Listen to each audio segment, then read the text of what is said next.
अस्सलामुअलैकुम, कैसे हैं आप सब। उम्मीद करती हूँ आप सब ठीक ठाक होंगे।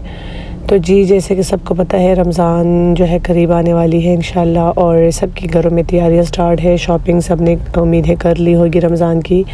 मैंने तो शॉपिंग कर ली है अल्हम्दुलिल्लाह से, और मेरी जो है तो फाइनली तैयारी जो है वो भी स्टार्ट हो गई है। अच्छा, ये जो मेरी वीडियो है ये मैं आप लोग के साथ शेयर कर रही हूँ। रमज़ान के लिए मैंने क्या क्या तैयारी की है, कैसे मैंने अपना टाइम जो है तो उसको मैंने सेव किया है। और ये जो पूरी जौन सी मैं आप लोग के साथ चीज़ें शेयर कर रही हूँ वो मैंने डाइट के लिए रेडी की है। मतलब जो लोग रमज़ान में डाइट का इरादा रखते हैं या जिनका इरादा है कि हम पूरे मंथ डाइट करेंगे, तो उनके लिए मैंने ये सारी जो टिप्स एंड ट्रिक्स है ये मैं वो वाली वीडियो आप लोग के साथ शेयर कर रही हूँ। तो सबसे पहले जो मैं बना रही हूँ अदरक लहसुन का पेस्ट बना रही हूँ एज़ यूजुअल। ये तो खैर आप नॉर्मली भी बना सकते हैं, और जो लोग डाइट पे हैं, जो लोग नहीं है वो सब ये अदरक लहसुन का पेस्ट पहले से ही बना के रख ले तो बहुत ज़्यादा आपका काम जो है तो वो ईजी हो जाता है। मैं जो है नॉर्मली घर में भी मेरी कोशिश होती है कि अदरक लहसुन का पेस्ट मैं तैयार अपने लिए रख लूँ, और ये जो है तो मैं हैंड ब्लेंडर में बना रही हूँ, और इसमें बहुत ज़्यादा इजीली बन जाता है। वैसे तो आपको जब दूसरे ब्लेंडर में आप बनाते हैं तो प्रॉपर आपको ऑयल और पानी ये वगैरह डालना होता है, लेकिन इसके लिए इस चीज़ की कोई ज़रूरत नहीं होती। ये जो है तो सिंपली सारा जो है मेल्ट कर देता है। अच्छा, यहाँ पर जो है तो मैंने अदरक लहसुन को पहले ही छील लिया था, क्योंकि अब मैं छीलूँगी आप लोग को दिखाऊँगी वो फिर वीडियो थोड़ी लंबी हो जानी है, तो मैंने कहा चले शॉर्टकट कर लेते हैं।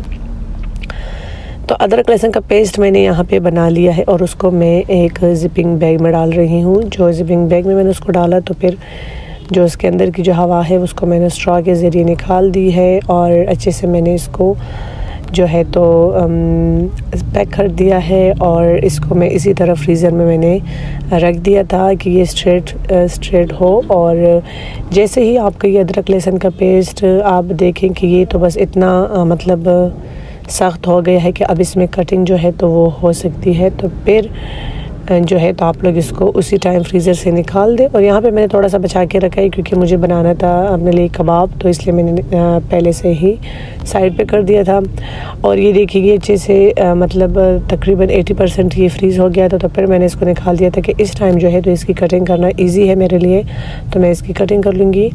तो छुरी जो है वो आपकी बड़ी तेज़ होनी चाहिए, तभी आज जाके आप लोग की जो अदरक लहसुन की जो कटिंग है वो अच्छे से हो जाएगी। अच्छा, मैं छोटे छोटे क्यूब्स कट कर रही हूँ क्योंकि मैं एक बंदी हूँ, और मैं जब अपने लिए कोई फूड तैयार करूँगी तो ज़ाहिर है मैं थोड़ा सा ही तैयार करूँगी, तो उसके लिए मुझे जो है तो एक ही क्यूब काफ़ी है। तो उम्मीद करती हूँ कि अगर किसी ने घर में यूज़ नहीं किया मैं जो अदरक लहसुन का जो पेस्ट है उसकी क्यूब, तो उम्मीद करती हूँ कि ये मेरा फुल मंथ जो है तो मेरा काम आ जाएगा जिस दिन मुझे कोई चिकन वगैरह की डिश बनानी होगी। अच्छा, वॉइस ओवर के दरमियान ये है कि मुझे खांसी आ जाती है, तो फिर मैं थोड़ा सा वॉइस ओवर स्टॉप करके तो दोबारा जब मैं खांस लेती हूँ फिर मैं अपना वॉइस ओवर स्टार्ट कर लेती हूँ। तो यहाँ पे मेरे 2 पैकेट अदरक लहसुन के बने थे, और उनको जो है तो मैंने अच्छे से कट कर लिए हैं क्यूब की शक्ल में, और दोबारा मैंने जो है तो इसको फ्रीज़र में रख दिया है।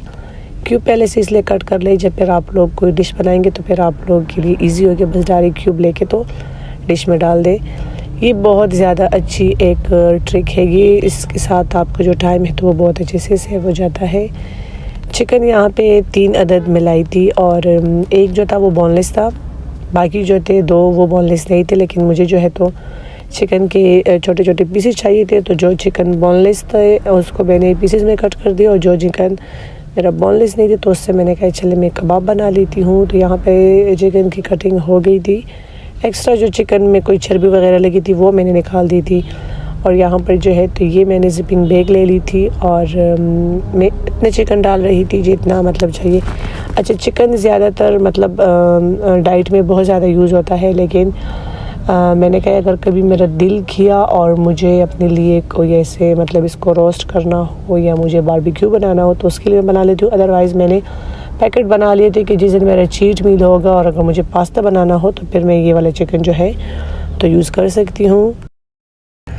तो चिकन के मैंने पैकेट्स बना के उसको भी मैंने फ्रीज़र में फ्रीज़ होने के लिए रख दिया था। और यहाँ पर जो है तो मैंने एक प्रेशर कुकर ले लिया था, उसमें मैंने एक होल चिकन डाल दिया था, साथ में अदरक लहसुन का पेस्ट हस्बे ज़रूरत मैंने इसमें डाल दिया था पानी। साथ ही मैंने थोड़ा सा करके इसमें सिरका डाला है। सिरका मैंने इसलिए डाला है क्योंकि चिकन की एक स्मेल होती है, तो मैंने कहा वो सिरके के साथ निकल जाएगा, इसलिए मैंने सिरका डाला है।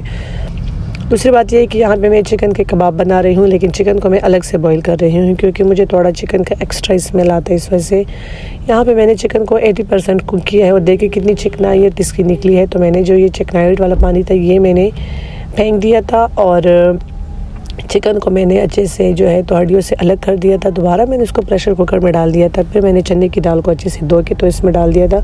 चने की दाल कबाब में जितना थोड़ा सा ज़्यादा होता है तो उतना अच्छा लगता है। फिर मैंने 2 टेबलस्पून भर के इसमें अदरक लहसुन का पेस्ट डाल दिया था। मसाले आप अपने अंदाजे के मुताबिक जौन से मसाले आपके पास मौजूद है सारे मसाले डाले मैंने। सारे मसाले इसमें डाले हैं, गरम मसाला, रेड चिली पाउडर, कलवंजी मैंने डाली है। कलवंजी शिफा के लिए बहुत अच्छी होती है, तो मेरी कोशिश होती है मैं अक्सर औकात डिशेज़ में अपने लिए कलवंजी डालती हूँ। अच्छा, यहाँ पे मैं पिंक सॉल्ट का यूज़ कर रही हूँ। जैसे कि मैं केवड़ा माइन गई थी तो वहाँ से मैं पिंक सॉल्ट लाई थी और वो भी मैंने थोड़ा सा ही डाला है क्योंकि मैं जब डाइट पे होती हूँ तो फिर मैं नमक तो मैं बिल्कुल यूज़ नहीं करती। खैर इसमें मैंने फिर भी थोड़ा सा डाल दिया, तो वो भी मैंने पिंक सॉल्ट। साथ ही मैंने एक बड़े साइज़ का प्याज लिया है और टमाटर मेरे पास फ्रेश नहीं थे तो मेरे पास जो फ्रीज़ पड़ा था मैंने वो डाल दिया है। हस्बे ज़रूरत मैंने इसमें डाल दिया है पानी और मिक्स कर दिया था। मैंने इसको प्रेशर कुकर पे रख दिया था और इसको मैंने अच्छे से बॉईल होने के लिए रख दिया था। तकरीबन आपको 30 मिनट्स लग जाएंगे। और यहाँ पे देखिए इसमें बिल्कुल भी पानी नहीं था और ये अच्छे से पक भी गया था। और शुक्र अल्हम्दुलिल्लाह कि मैंने वक्त पे खोल दिया था टाइम के साथ, वरना ये फिर नीचे लग जाता था। तो यहाँ पे मैंने फिर इसको एक ट्रे में डाल दिया था क्योंकि मुझे इसको ठंडा करना था। मैंने कहा जल्दी जल्दी ठंडा हो जाए ताकि फिर मैं इसके कबाब बना लूँ। और ट्रे में मैंने इसलिए पिला लिया था कि जल्दी ठंडा होने के लिए। फिर इसके बाद मेरे पास जो हैंड बीटर है मैंने वही ले लिया था। मैंने कहा मैं इसमें ही इसको पीस लूँगी क्योंकि अब हाथ में पीसने में काफ़ी टाइम लगता है। तो मैंने कहा कि इसी में मैं पीस लूँगी, इसमें बहुत ज़्यादा इजी आपका ये पीस जाता है। तो थोड़ा थोड़ा करके मैं डाल रही थी, ज़्यादा मैंने नहीं डाला क्योंकि फिर ज़ाहिर है इतना आप एक चीज़ को भर देंगे तो फिर वो उसको जो है तो अच्छे से नहीं पीसेगा। तो यहाँ पे मैंने ये मशीन जो है तो बंद कर ली थी और अच्छे से ये इसमें पिस गया था। बहुत ज़्यादा इजी हो जाता है आपका काम क्योंकि अगर मैं इसको अलग अलग से पीसती तो मेरा काफ़ी टाइम लग जाना था और इसमें बहुत ज़्यादा अच्छे तरीके से भी पिस जाता है। तो मैंने थोड़ा थोड़ा करके सारे दालों को जो है तो यहाँ पर अच्छे से पीस लिया था। और फिर जो है मैंने एक ट्रे सा ले लिया था छोटा। और मज़े की बात ये थी कि मेरी जो उंगली थी वो भी मेरी कटर के साथ बहुत ज़्यादा डीप कट हुई। मेरा काफ़ी सारा खून निकला और बिल्कुल मेरा खून बंद नहीं हो रहा था, लेकिन मैं उसी में भी लगी थी, कबाब बना रही थी। मैंने कहा चले मैं कबाब का काम फाइनल कर लूँ, फिर बाद में जाके तो मैं अपनी उंगली के साथ फिर देखूँगी। तो यहाँ पर मैं इतने साइज़ से कबाब बना रही हूँ कि मैं एक टाइम में एक कबाब खाऊँ। और यहाँ पे मैंने नीचे 10 कबाब बना लिए थे। फिर आपके पास अगर ऐसे ही शीट हो, अदरवाइज़ अगर नहीं है तो आप शॉपिंग बैग ले लें, उसको दरमियान में कट कर दें और एक साइड जो है तो आप इसके ऊपर रख दें। मेरा ट्रे जो था वो छोटा था तो नीचे मैंने एक लेयर बना ली, फिर मैंने दोबारा एक लेयर बना ली, उसके ऊपर फिर मैंने शॉपिंग बैग को दोबारा ऊपर से कवर कर दिया था और इसके बाद मैंने तीसरा जो है तो लेयर बना ली थी। मेरे टोटल बने थे 30 कबाब, लेकिन एक मेरी सिस्टर ले गई थी तो 29 कबाब मेरे पूरे रमज़ान के महीने के लिए जो है तो मेरे 29 कबाब बहुत है मेरे लिए, क्योंकि ज़रूरी नहीं है कि मैं डेली सहरी अफ्तारी में कबाब खाऊंगी, और भी डिशेस हैं। तो उम्मीद करती हूँ कि रह भी जाएंगे, लेकिन चले देखते हैं इंशाल्लाह रमज़ान आ जाए फिर देखेंगे कि मैंने कितने कबाब खाए हैं। तो यहाँ पे जो है मेरे कबाब भी रेडी हो गए थे। फिर मुझे अपने लिए ऑमलेट के लिए गाजर शिमला मिर्च को जो है तो बिल्कुल छोटा छोटा चूरन टाइप कट करना था, तो उसके लिए भी मैंने वही हैंड ब्लेंडर ले लिया था और उसमें जो है तो मैंने 2 शिमला मिर्च छोटे छोटे काट के वो डाल दिए थे और अच्छे से मैंने इसको पीस लिया था। बिल्कुल बारीक बारीक मैंने पीसा था, क्योंकि ऑमलेट में आपकी हर एक चीज़ जो होती है वो बारीक होती है, और ऑमलेट जितना आपके वेजिटेबल से भरा होता है उतना ही आपके डाइट के लिए अच्छा होता है। तो मैंने बिल्कुल इसको छोटा छोटा जो है तो वो पीस लिया था। फिर मैंने एक जिपिंग बैग छोटा ले लिया था और उसमें जो है तो मैंने शिमला मिर्च को सारा डाल दिया था, और जैसे ही ये फ्रीज़ हो गया था फिर मैंने इसको ले लिया था और हाथों की मदद से मैंने इसको कट कर लिया था, क्योंकि मैंने कहा ये सारा फ्रीज़ हो जाएगा फिर मुझे इसको लेने में मुश्किल होगी, तो इसलिए फिर मैंने उसी टाइम जो है हाथों की मदद से उसको तोड़ लिया था कि जब मैं ऑमलेट बनाऊंगी तो छोटे छोटे पीसेस लेके मैं डालूंगी। और साथ ही इसी तरह मैंने गाजर को भी अच्छे से बारीक बारीक पीस लिया था। और ये वाला जो ब्लेंडर है नहीं, आपकी ज़िंदगी के जो किचन के सारे काम होते हैं ना वो बहुत ज़्यादा आसान कर लेता है, और मुझे तो पर्सनली बहुत ज़्यादा पसंद है। और गाजर के जो है तो मेरे 2 पैकेट्स बने हैं, क्योंकि गाजर थोड़े ज़्यादा थे और वो भी जैसे फ्रीज़ हो गए तो फिर मैंने भी उसको हाथों की मदद से अच्छे से मैंने उसको कट कर लिया था, क्योंकि जब मैं ऑमलेट में डालूँगी तो बस एक एक पीस में ईज़िली ले लूँगी तो वो मेरे लिए आसानी होगी। अदरवाइज़ अगर ये ऐसे ही सारा चिपक जाए, फिर उस टाइम आपको निकालना होता है, फिर आपको तोड़ना होता है, तो वो अलग एक आपके लिए जो है तो काम बन जाता है। तो ये शिमला मिर्च और गाजर को मैंने पहले से ही अपने लिए कट कर लिया था, क्योंकि ज़रूरी नहीं कि मतलब मैं ऑमलेट बनाऊँ उस टाइम मेरे लिए गाजर शिमला मिर्च अवेलेबल हो। तो इसलिए मैंने जो है ये जो फ्रेश वेजिटेबल्स होती है ये ज़ाहिर है फिर ज़्यादा टाइम आपकी फ्रिज में नहीं चलते। अगर आप लोग इसको फ्रीज़ करते हैं तो फिर ज़्यादा टाइम चल जाते हैं। मटर यहाँ पे छील के उसको जो है ज़िपिंग बैग में डाल दिया था। यहाँ पे जो है तो फ्रीज़र में थोड़ी बहुत चीज़ें मैंने रख ली थी, और अभी जो है तो थोड़ी बहुत और जो मुझे बनानी थी तो मैंने कहा चले मैं वो भी बना लेती हूँ। शामी कबाब मेरे जैसे ही फ्रीज़ हो गए थे तो फिर मैंने उसको बड़े से बैग में शिफ्ट कर दिया था, ज़िपिंग बैग में। एक मेरे छोटे में आ गया था और जो बाकी थे वो मेरे बड़े में आ गए थे, तो इनको भी मैंने जो है ज़िपिंग बैग में शिफ्ट कर दिया था। फिर मैंने इनको दोबारा जो है तो फ्रीज़र में रख दिया था। अच्छा, यहाँ पे जो मैंने शिमला मिर्च की कटिंग की है वो मैंने थोड़े थोड़े स्लाइस में कटिंग की है, क्योंकि जब पास्ता बनाना हो या मेरी सिस्टर वगैरह के लिए अगर मैंने कोई डिश बनानी हो जैसे स्पेगेटी, तो मैंने कहा उसके लिए भी मेरे पास पहले से अवेलेबल होंगे तो मुझे आसानी हो जाएगी। तो उसको जो है तो मैंने एक शॉपर में बस शिफ्ट कर दिया था कि चले ये है कि मेरे एक दो डिशेज़ में जो है एक दो बार मेरे काम आ जाएंगे, क्योंकि मेरे घर में ज़्यादातर मैकरोनी की चीज़ें नहीं बनती, तो इसलिए मैंने एक ही पैकेट जो है तो मैंने कहा वही काफ़ी है।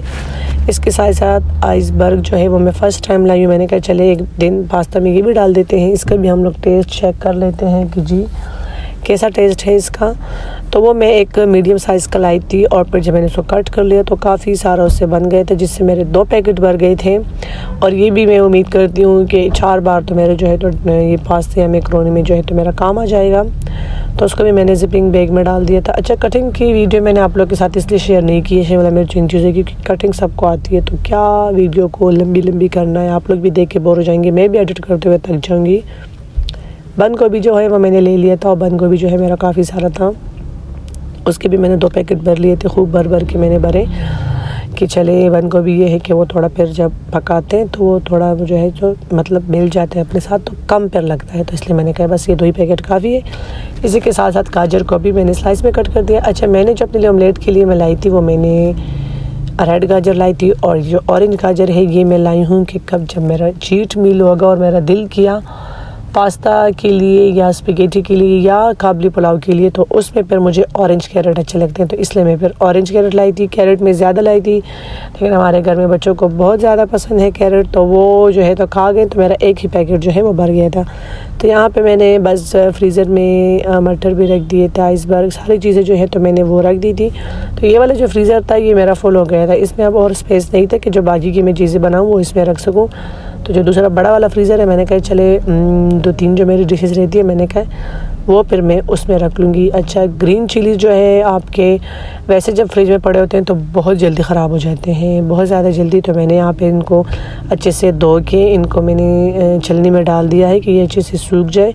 और जैसे ही अच्छे से सूख गए तो फिर मैंने बॉक्स में जो है तो नीचे टिशू डाल दिया था, और चिलीज़ के जो डंडियाँ है वो मैंने निकाल के तो कंटेनर में मैंने इसको डाल दिया था, और ऊपर मैं इसके अभी एक टिशू डाल रही हूँ। इसके साथ आपकी जो मिर्च है ना ये 1 महीने से भी ज़्यादा काम कर लेते हैं, ये बिल्कुल ख़राब नहीं होते हैं क्योंकि ये सेफ़ होते हैं, और फ्रिज में वैसे ही जो शापर में पड़े होते हैं तो वो बहुत ज़्यादा जल्दी ख़राब हो जाते हैं। तो ऊपर से मैंने इसको अच्छे से कवर कर दिया था, और फिर जो है तो इसको फ्रिज में रख देंगे। यहाँ पर मैंने जो है अपनी हाथों की हालत देखी, मैंने कहा मेरे हाथ बड़े ख़राब हो गए, अब मुझे पैडी में नहीं करने की ज़रूरत पड़ेगी। लेकिन यह है कि एक दिन आपका पूरा लग जाता है, चाहे आपके हाथों की भी बुरा हशर हो जाता है, लेकिन रमज़ान का सारा महीना आपका ईज़िली आराम से गुजर जाता है। तो उसके बाद मैंने इस बॉक्स को जो है तो फ्रिज में शिफ्ट कर दिया था, और ये भी जो है तो मेरा मिर्च वाला काम भी हो गया था। अच्छा, ये वाला काम थोड़ा जो है तो मुश्किल है, धनिया पुदीने वाला काम। धनिया पुदीने की सफाई जो है मुझे बहुत ज़्यादा बुरी लगती है, तो यहाँ पे मैंने जो है तो बड़ी बड़ी 2 पुदीने की और 2 धनिया की मैं गिद्दियाँ लाई थी, और पुदीने की थोड़ी छोटी थी और धनिया की जो है वो थोड़ी बड़ी थी। इनको मैंने साफ़ कर दिया है, छलनी में डाल दिया है, दोनों को मैंने मिक्स कर दिया था और इनको मैंने धो लिया था। अच्छा, यहाँ पे जो है तो मैं इसको हैंड बीटर के साथ जो है तो मैं इसकी चटनी बनाऊंगी, क्योंकि इसके साथ बहुत ज़्यादा इजीली बन जाता है। और मैंने हैंड बीटर में जब उसको डाला, थोड़ा सा ही मैंने पानी डाला और वो इतना इजीली जो है तो ब्लेंड हो गया। और फिर मैं जितना वो ब्लेंड होता था साथ साथ में और पुदीना जो है और धनिया डाल रही थी। फिर जो सारा मैंने पीस लिया। फिर एंड में मैंने एक बड़ी साइज़ की ग्रीन चिली डाली। आजकल के ग्रीन चिलीज़ बहुत ज़्यादा मिर्ची वाले हैं, तो मैंने एक ही डाला और बहुत कम टाइम में ये बन गया था। तो मैंने इसको एक मोल्ड में शिफ्ट कर दिया था। मैंने कहा चलिए अच्छे से जब फ्रीज हो जाएगा तो फिर मैं इसकी क्यूब की शक्ल में कटिंग कर लूँगी। जैसे मैंने अदरक लहसुन के पेस्ट की।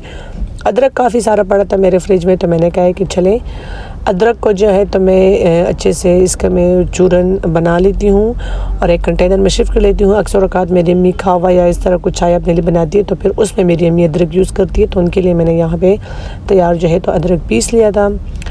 तो मेरी जो थी ये सारी तैयारी थी रमज़ान की। उम्मीद करती हूँ आप लोग को पसंद आई होगी। पसंद आए तो प्लीज़ लाइक शेयर एंड मेरे चैनल को सब्सक्राइब करना ना भूलिएगा।